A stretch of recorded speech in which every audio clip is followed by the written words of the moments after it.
tray 2 is set up for 11 by 17, so we need to change that. Tray paper settings, tray 2. I'm going to change this to a 12 by 18. Okay. Exit.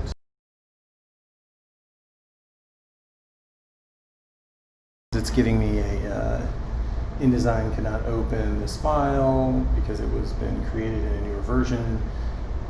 So I need to click convert. Now usually these conversions go through fine, but sometimes you'll notice errors. So we need to, just be on the lookout for something that didn't transfer correctly.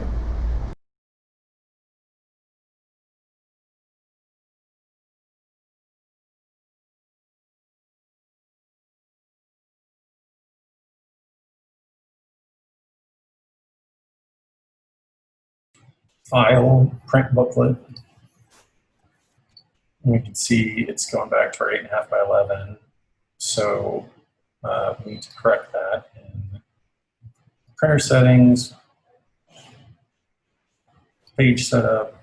We're going to select the 12 by 18 horizontal, and we're going to say that we want it to scale and be centered. We're going to have crop marks on, and then bleeds are on. And the printer, we're going to tell it it's already two-sided. And we're going to go short edge and go to paper handling and scale to fit size, and it'll suggest probably 12 by 18. Keep it that way. Hit print. Okay. Now when we go to our preview, it's showing us the correct orientation where page 1 and then a blank, 2, 19, and then all the way to the center of our document, pages 10 and 11. Which makes sense because we've got 20 pages, 10 spreads, which is 2 sides of 2 pages on one side, and then we've got 5 sheets, so that's those would be 4 pages per sheet. Okay, and hit print. And then you can see that it's cover,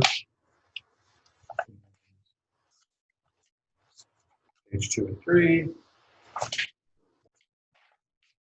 pages 4 and 5. Okay, so we've got our sheet here on the cutting board, and you're going to want to do one sheet at a time. Otherwise, you're going to get a lot of shifting in the papers, and your pages won't line up very well.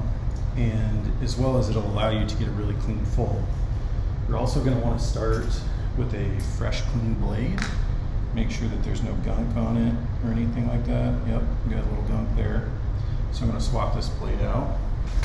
When you're trimming out, you want to put your ruler on the inside so that if you make a mistake, you're moving out this way. You're not cutting into your page. So I've in this space above this mark is our bleed. We don't have any bleed yet, so I'll show you that in a second. But on this top part, and you also don't want to go from end to end because that will then you'll lose your crop marks. So I'll show you what I'm talking about. I'm going to start here. Go. You see now how I haven't completely cut the page off because I still want to be able to use these crop marks. Then go opposite. So we can see that we've got some arc here in the corner, that the crop mark, that the bleed goes past that crop mark. So that's what you use your bleed for, is you want the color to go completely off the edge, and we want it to go enough to where there won't be any mistake when you're trimming it out. So then line it up and slice. And you'll see here I got a little roughness right there. That's from my blade still isn't clean enough.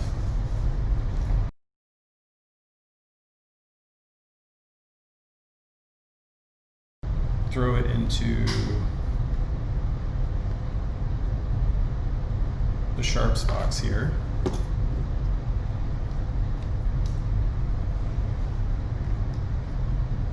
And then in this case, I opened up a new X-Acto because I had a new blade, but you could just also unscrew this here. You've got a new blade. Okay, so I'm gonna line up here and cut the top. And before I do this last side, there are marks that indicate your middle. So I'm gonna line those up, and using the back side of the X-Acto, I'm going to very gently put a little indentation in there.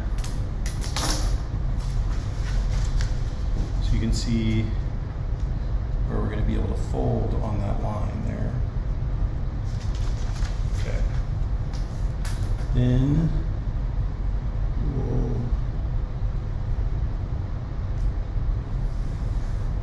cut the last piece. Okay, so you can fold your paper on that line very carefully, and then you'll take this folding tool and you can gently run along the edge. Got to be kidding me.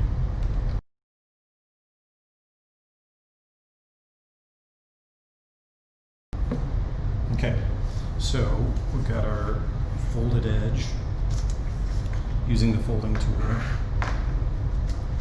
and then we've got our pages 2 and 19 and then the back cover.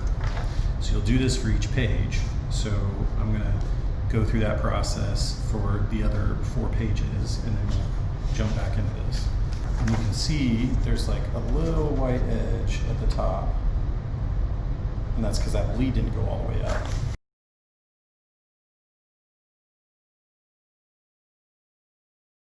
Okay, so I've got my last page here, and I can fold it along that scored edge, press it down. So it's the inside of the book, pages 10 and 11 here. So then I collect everything together. And you can see here on the edge that it's the pages are creeping because they're, you know, they start on the inside is the most pushed out, and the outside is the most flush. So get this all flushed, run over the edge a few more times, and we may need to adjust the creep in InDesign to account for these documents being pushed, these pages being pushed further out. But for now, we just need to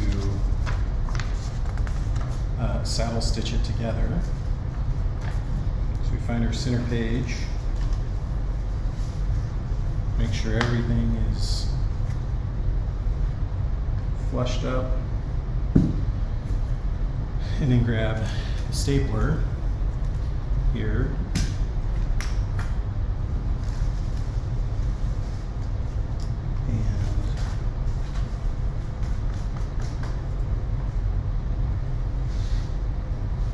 and we're going to put in at least 2 staples.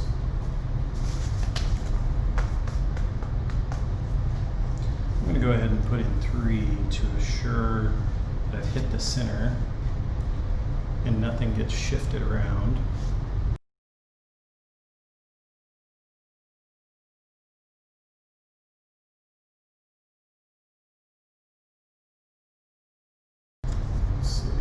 Staple. Do the rest, the other 2. You can do 2 or whatever. I just did a center one to make sure that my pages didn't shift around.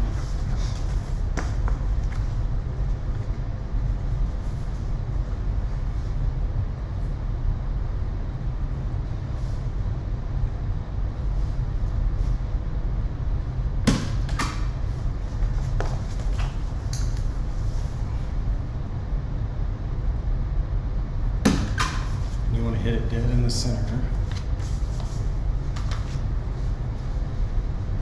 And then come along again with the folder. Okay, so let's open it up and see how we did. Okay, so we got a little bit of white showing up there. That's probably because of the page creep.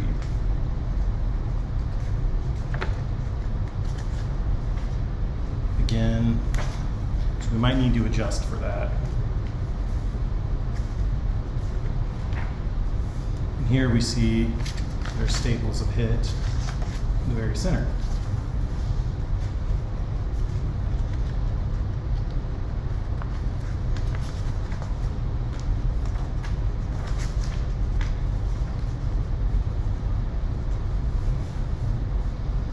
So I would consider this like a mock-up grade booklet.